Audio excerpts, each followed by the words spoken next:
Well, I'm back talking with Alan Shea. It's been a few months, Alan, since we last chatted. We were talking about the Tynwald Day, and I call it that these days, which is 28 odd years ago, something. 28 years up to now, yeah. But in the last month, and I was away at the time, we've got them here.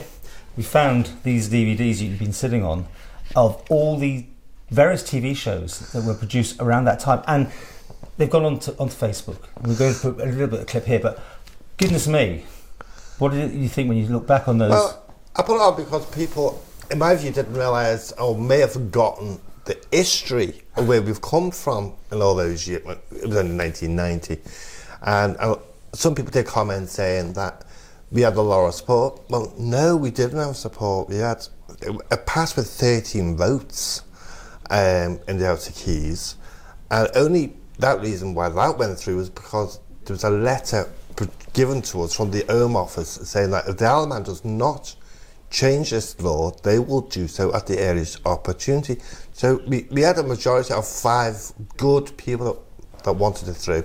The rest were basically stopping a constitutional crisis. Like we're having at the moment about this thing that the UK might be able to change our laws. Yeah, because the British government have got to make sure the Isle of Man gives good government. This is what it's about. It's and for someone to say now that they need the Isle of Man's permission, I think they're a bit confused. I think the United Kingdom can act anytime they wish. You see I've been watching the thing about Brexit.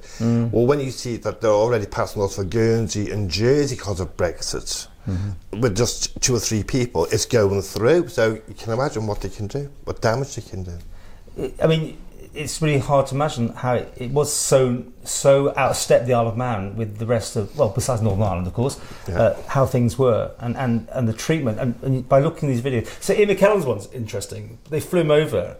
BBC program was that? Yeah, they flew him over on a private plane to do the interview. And he couldn't believe what he saw, did he?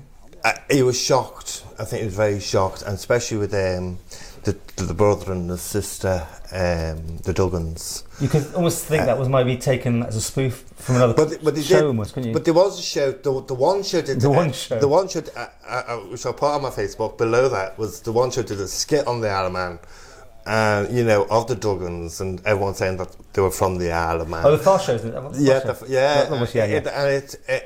People starting to see that if they look at it and see that it's quite. Your outfit now has gone on show finally at the Manx Museum. How was that?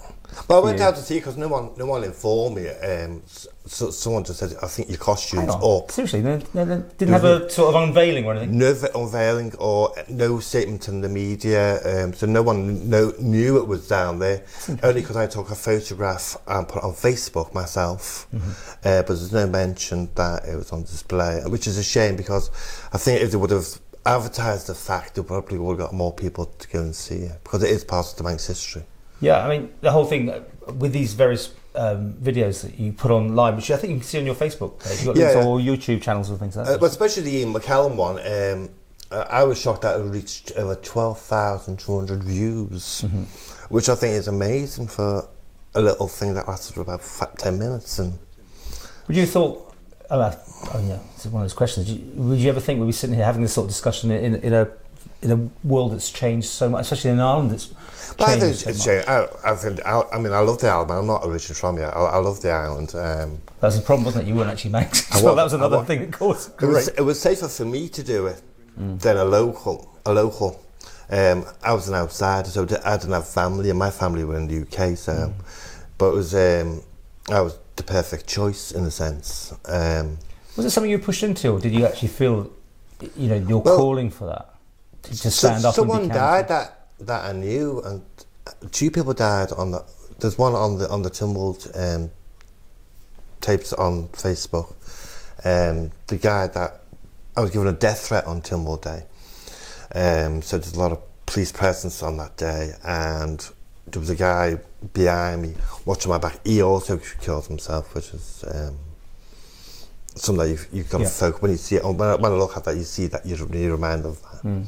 Those days. And that's, we can't even play the audio on these tapes because some of it was really quite quite bizarre what they were saying, and that was then, and I appreciate this is now.